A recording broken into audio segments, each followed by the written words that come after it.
본문은 논쟁 기사입니다. 이 금식에 대한 논쟁 기사는 전체 논쟁 기사, 즉 마가복음 2장 1절서부터 3장 6절까지가 논쟁 기사인데 그 논쟁 기사 중에 가장 가운데 있습니다. 그래서 굉장히 중요한 의미가 담겨있는 구절이라 하겠습니다. 그리고 20절에는 이렇게 되어 있습니다. 그러나 신랑을 빼앗길 날이 이르리니 그날에는 금식하실 것이라. 20절에 신랑이 빼앗길 날이 표현되어 있습니다. 처음으로 예수님의 죽음이 언급되는 본문이기도 합니다. 그리고 중심 주제는 오늘의 본문의 중심 주제는 금식입니다. 오늘 본문에 언급된 금식일은 지금 바리새인들을 비롯해서 요한의 제자들까지도 금식을 하고 있습니다. 그리고 또한 요한의 제자들이 금식을 부추기는 것으로 보아서 오늘의 그 금식 날은 바로 대속죄일의 금식이라고 생각이 됩니다. 모세법에 따르면 7월 10일에 대속죄일인데요. 그때의 금식을 1년에 한 번은 반드시 하게 되어 있습니다. 금식은 속죄를 준비하는 우리 회개의 모습으로 슬픔의 태도가 요구되었습니다. 근데 특히 포로 기간 중에는 1년에 4번 이렇게 준수됩니다. 4월, 5월, 7월, 10월 이렇게 1년에 4번 준수하게 됩니다. 그래서 이 금식은 후에 기쁨의 절기로 바뀌게 될 것이라고 예언이 되어 있습니다. 특히 이사야 선지자는 금식일에 마음만 괴롭게 하면서 일꾼들에게 혹독하게 싸우고 불의를 행하는 그것은 무의미하고 하나님이 기뻐하시지 않는 금식이라고 그렇게 말씀합니다. 하나님이 기뻐하시는 금식은 사랑과 자비를 베푸는 것이라고 이사야 선지자는 선포했습니다. 그런데 지금 그러한 금식의 근본 정신을 잊어버리고 그들은 점점 종교로 종교로 전락을 했습니다. 그래서 종교라는 껍데기만 지금 남고 심지어 율법에 있지도 않은 전통을 만들었습니다. 그래서 예수님 당시의 바리새인들은 일주일에 2번 월요일하고 목요일 금식을 하였습니다. 진리는 타락하고 종교만 남은 것이죠. 이렇게 타락한 종교인들에게 지금 예수님은 돌을 던지고 있는 것입니다. 시위를 하고 있는 거예요. 어떻게 해요? 모든 사람들은 금식하고 괴로워하고 슬퍼하고 있는데 지금 예수님께서는 기뻐하고 음식을 함께 나누고 있는 것입니다. 이것은 당시 시대의 관점에 봤을 때는 엄청난 반란의 행위였습니다. 그래서 요한의 제자들까지도 심지어 예수님께 오셔서 예수님께 와서 따지고 물었습니다. 왜 당신들의 제자들은 금식하지 않습니까? 여러분, 세례 요한이 누구입니까? 예수님을 메시아라고 지적을 했던 사람입니다. 그리고 메시아가 오기 전까지는 가장 큰 자라고 했는데 그러한 요한의 제자들까지도 지금 왜 금식하지 않습니까? 이렇게 따지는 것이에요. 그러자 예수님께서 대답하셨습니다. 혼인집에 신랑이 함께 있을 때는 금식을 할 수 있느냐?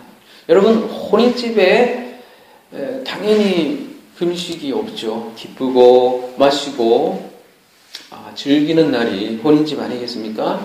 이 말은 무슨 말입니까? 예수님께서 하신 말씀은 예수님이 본인이 지금 누구이다라는 것을 강력하게 반증하는 것이죠. 여러분, 성경은 천국을 흔히 혼인잔치로 묘사를 하고 있습니다. 예수님이 신랑이요, 교회는 신부이죠. 그런데 지금 신랑 예수가 이 땅에 침투해 있습니다. 그렇다면 기뻐해야 될 날이 아닙니까? 근데 신랑 예수는 이 땅에 오셨는데 지금 신부들은 금식하고 슬퍼하고 있는 그런 그림을 지금 마가는 그리고 있는 것입니다. 여러분, 얼마나 어이없는 시츄에이션입니까? 그죠? 사실 건물 성전은 예수의 그림자입니다. 그래서 건물 성전을 통해서 하나님을 배워야 했고, 근데 그들은 하나님을 배우지 못하고 이렇게 종교의식만 덩그러니 남아있습니다. 요한복음에서도 비슷한 표현을 하죠. 그래서 돌 항아리 6개가 가나 혼인잔치에 덩그러니 남아있더라, 이렇게 표현되어 있잖아요. 예수님께서 신랑으로 오셨는데 그 율법으로 가득한 그 모습을 요한도 그리고 있는데, 오늘도 그러한 모습과 비슷한 그림이라고 생각이 되어집니다. 그래서 이 건물 성전은 나중에 어떻게 됩니까? 나중에 돌 하나도 남기지 않고 무너집니다. 오늘 읽은 본문의 표현을 하면 헌 옷은 찢어지고 헌 가죽 부대는 터져버리는 것이죠. 또한 실체이신 성령 예수도 십자가에서 찢겨집니다. 보이는 성전인 예수께서 십자가에서 돌아가실 때 우리는 신랑을 빼앗기는 것입니다. 그때 울며 금식하라고 예수님께서 말씀하십니다. 그러나 죽음으로 끝나지 않죠. 예수님께서 부활하시고 성령으로 우리에게 함께 거하십니다. 그렇게 하여 우리는 성령이 담긴 새 옷을 입은 새 성자, 신부가 되죠. 신랑 예수의 신부가 되는 것입니다. 그때 다시 우리의 기쁨은 회복이 되는 것입니다. 슬픔이 변하여 기쁨으로 변하고 죄 대신 화관을 입는 것이죠. 여러분, 이것이 신앙생활의 본질 아닙니까? 그걸 보여주기 위해서 제자들은 대속죄일에 금식을 하지 않은 것입니다. 짐승을 통하여 죄를 대속하는 건물 시대의 건물 성전 시대는 끝났습니다. 이제 예수의 사역을 통해서 새로운 시대가 열렸기 때문입니다. 대속일에 기존의 히브리인들은 근식하고 슬퍼하며 속죄를 했지만 예수를 통하여 몽해를 벗어버린 사람들은 자신의 죄가 벗겨진 것에 대해 즐거워하고 기뻐하며 음식을 먹었습니다. 즉 더 이상 슬퍼하고 금식해야 할 의미가 전혀 없어진 것입니다. 이것은 완전히 새로워진 개념입니다. 그렇기 때문에 메시아의 길을 준비한 요한의 제자들까지도 예수님께 따지고 물었던 것입니다. 율법적인 생각으로는 도저히 받아들일 수 없는 생각입니다. 이것이 요한의 한계입니다. 요한의 때까지 율법입니다. 신랑 대신 예수가 그들과 함께 왔습니다. 유월절 양이 그들에게 왔습니다. 빛이 어둠에 왔습니다. 그런데 그들은 여전히 그림자로 종교생활을 하고 있었습니다. 얼마나 안타까운 상황입니까? 하나님을 옆에 두고 곡식을 끊고 스스로 괴롭히고 있는 것입니다. 그리고 그들은 잊지도 않은 전통을 만들고 자기 힘으로 이것을 횟서시켜 나가려고 하죠. 그리고 1년에 한 번밖에 없던 모세의 율법을 무려 일주일에 2번이나 월요일, 목요일 만들어서 그것을 자랑 삼아 하나님께 나아가고 있죠. 그것이 다 인간의 열심 아닙니까, 여러분? 그거야말로 종교 아닙니까? 지금도 똑같은 상황이 벌어지고 있습니다. 성령이 우리 안에 거하십니다. 성령이 우리 안에 거하신다면 어떻게 해야 됩니까? 기뻐해야 되지 않습니까, 여러분? 기뻐해야 되지 않나요? 근데 여전히 율법적인 생활로 멍에를 메고 여전히 그림자 성전을 섬기고 있습니다. 여전히 구약의 율법에 매여 있고 무엇이 복음이고 무엇이 율법인지를 구분 자체를 못하고 있는 경우가 너무나 많은 것 같습니다. 그래서 우리는 무엇인가 열심을 다해서 열심을 더 내야 가슴이 후련한 존재가 바로 우리 인간들이라는 거예요. 모든 종교가 똑같아요.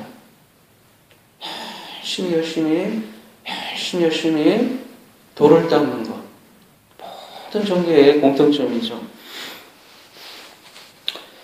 40일 금식을 해야 영적인 사람으로 보이고, 그죠? 일종의 자격증 비슷하게. 나는 40일 금식을 몇 번 했어 이렇게 자랑하시는 분 많잖아요. 근데 여러분 40일 금식하다가 죽은 사람이 얼마나 많은지 혹시 여러분 아십니까? 이창수 목사님 아버님이 그랬고요. 그죠? 저도 처음 말씀드리지만 저희 아버지도 40일 금식하다가 돌아가셨어요. 저 40일 금식이 다 하시고 그 후유증으로 계속 앓다가 결국 돌아가셨어요.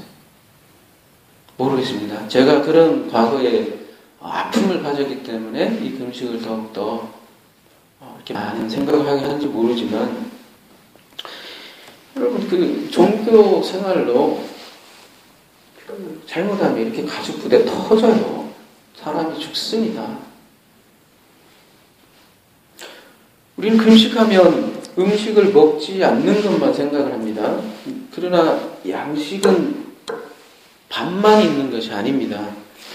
사람은 떡으로만 살 것이 아니라 하나님의 입으로 나오는 말씀으로 산다고 했습니다. 금식의 근본적인 의미는 비진리를 먹지 않는 것입니다. 이거 중요한 개념입니다. 금식의 근본적인 의미는 비진리를 끊는 것입니다. 그리고 율법을 끊어내는 것이 금식이고, 만나를 끊고 하늘의 양식을 먹는 것입니다. 금식을 뜻하는 히브리어 쭌이라는 게 있어요. 이 쭌은 낚싯바늘이라는 모양과 그 말씀이라는 거를 두 개를 이렇게 합친 단어인데요. 말씀을 낚싯바늘에서 이렇게 꿰서 이렇게 하나님께서 낚시하는 모습을 이렇게 보여주는 게 금식이에요. 그래서 금식이라는 어떤 미끼를 예를 들면 오병이어나 이런 거를 미끼로 이렇게 하나님께서 낚시를 해요. 그래서 그 낚시를 통해서, 금식을 통해서 하나님께서는 이렇게 낚아채는 거예요. 금식을 통해서.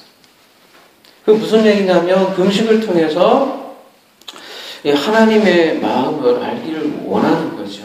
그 금식 자체를 원하시는 것이 아니라 금식을 통해서 하늘의 양식이 있다는 것을 깨닫게 해주는 것이 금식이라는 것입니다. 여러분, 밥을 먹지 않으면 배가 고프지 않습니까? 얼마나 배가 고픕니까? 그죠? 마찬가지로 우리가 말씀을 먹지 않으면 죽습니다. 그래서 진리의 말씀을 채우는 것이 금식입니다. 육신의 밥은 끊고 진짜 밥인 말씀을 먹는 것이 금식이죠. 이것을 모르고 금식을 하면 그야말로 밥 굶는 금식이 됩니다. 아무 소용없습니다. 금식을 위한 금식은 그거를 외식이라고 합니다. 그러니까 이러한 금식을 하려면 그냥 레스토랑 가서 외식하는 게 낫죠. 오늘 본문의 평행구절인 마태복음에서는 다음과 같은 말씀이 평행 본문 앞에 나옵니다. 마태복음 9장 13절 제가 읽어드릴게요. 마태복음 9장 13절 너희는 가서 내가 긍휼을 원하고 제사를 원하지 아니하노라 하신 뜻이 무엇인지 배우라. 나는 의인을 부르러 온 것이 아니요 죄인을 부르러 왔노라 하시니라. 하나님은 긍휼을 원하지 제사, 즉 금식을 원하지 않는다라고 말씀을 하시는 것입니다. 이사야 58장 6절을 함께 보시면요. 이사야 58장 6절인데요. 제가 읽어드릴게요. 내가 기뻐하는 금식은 흉하게 결박을 풀어주며 멍에의 줄을 끌어주며 압제당하는 자를 자유하게 하며 모든 멍에를 꺾는 것이 아니겠느냐. 마태복음 11장 28절을 한번 함께 볼까요? 마태복음 11장 28절은 수고하고 무거운 짐진 자들아 다 내게로 오라 내가 너희를 쉬게 하리라. 지금 저희들이 함께 읽어본 이 말씀들이 전부 다 금식의 정신을 반영하는 것입니다. 금식은 비질리를 끊는 거예요. 그래서 수고하고 무거운 짐을 다 벗어버리고요. 정말 우리가 해야 될 일들, 긍휼들, 사랑, 정의, 자비, 하나님께서 이런 걸 원하는 것이지 그 금식 자체를 원하시지 않는 거예요. 1년에 한 번만 그것도 허락한 것은 그 날을 통해서 하나님께 회개하고 하나님께서 진짜 말씀하신 게 무엇인지 깨달으라고 한 거지 그 금식 자체를 하나님께서 원하시지 않는다는 거예요. 정말 하나님의 말씀을 우리가 1년 365일 동안 안다면 그것조차 할 필요도 없겠죠. 정말 우리가 하나님과 너무 멀어져 가 있기 때문에 곡식을 끊고 그때는 신랑이 없을 때 정말 우리 안에 성령이 정말 안 계신 것 같아요. 그때는 정말 곡식을 끊고 무엇을 해야 되겠어요? 정말 하나님의 뜻이 무엇인지 날 잡아서 그때 금식해야 되겠죠. 그러나 성령께서 내 안에 거세요. 그럼 너무나 기쁘게 신앙생활 해야 되는 거 아니냐 이거죠. 모든 멍에를 벗어버리고 그분과 기쁘게 신앙생활을 해야 되지 않느냐 그 얘기죠. 그래서 그런 기쁘게 신앙생활을 해서 이 멍에를 풀어주는 작업을 저희들도 해줘야 되지 않느냐는 얘기죠. 믿지 않는 사람들에게 그 멍에를 벗어버리게 해야 되고 다른 종교에 있는 사람들 얼마나 많은 멍에를 쥐고 신앙생활을 합니까? 종교생활을 합니까? 그 사람들의 멍에를 벗어버리게 하고 또 마찬가지로 교회 안에 멍에를 쥔 사람들도 수고하고 무거운 짐 진다더라. 다 이리로 와라. 그렇게 풀어주게 하는 작업들이 우리들의 신앙생활의 근본이라고 생각을 합니다. 하나님께서는 이 교회에 와서 그냥 쉬길 원하세요. 쉬길 원하세요. 주일로 말씀을 듣기를 원해요. 그래서 마리아와 마르다 비유로 저에게 주지 않습니까? 마르다는 뭔가 분주해서 주님을 섬기려고 들어요. 뭔가 마음이 분주해요. 그러나 마리아는 어떻게 해요? 턱 밑에 가까이 들어가서 예수님의 말씀을 듣죠. 그랬더니 예수님이 나중에 누구 편을 들어요? 마리아 편을 들어요. 우리가 인간적으로 생각을 할 때는 마리아 참 사회생활 경험 없는 것 같고 좀 그렇잖아요. 싸가지 없는 것 같은데 예수님께서 그렇게 말씀 안 하세요. 마르다야, 마르다야, 딱 한 가지만이라도 해라. 그게 뭐냐면 내 말을 좀 들어라. 교회에서 딴 거 하려고 하지 말고 뭐 행사, 이벤트, 마케팅 해서 교회 성장 엄청나게 하려고 하지 말고 와서 제발 내가 하려고 하는 그 말이 뭔지 제발 복음이 뭔지 좀 들어라. 그 얘기 하시는 거 아니겠습니까? 여러분 기도도 그래서 마찬가지로 그분의 뜻을 듣는 것이죠. 같은 얘기예요. 금식이나 기도는. 말씀을 마무리하겠습니다. 예. 그런 가사도 있잖아요. 그 가시나무가요. 내 속엔 내가 너무 많아. 그 CCM이거든요. 크리스찬이 만든 곡인데 정말 괜찮은 CCM 같아요. 우리 속엔 우리가 너무 많아요. 그것을 비우는 작업이 금식이라고 생각이 되어집니다. 우리를 비우고 그 부분을 말씀으로 채우는 것이 금식입니다. 그러면 자연스럽게 말씀이 우리 이웃들에게 흘러 넘칠 것입니다. 그 말씀이 흘러 넘칠 때 우리의 멍에가 먼저 풀어줘야 될 것이고요. 또 우리가 말씀을 전할 때 우리 이웃들의 멍에를 벗겨주는 것, 이것이 금식 생활의 근본 정신입니다. 우리 이와 같은 금식이 우리에게 이루어지기를 간절히 소망합니다. 기도하겠습니다.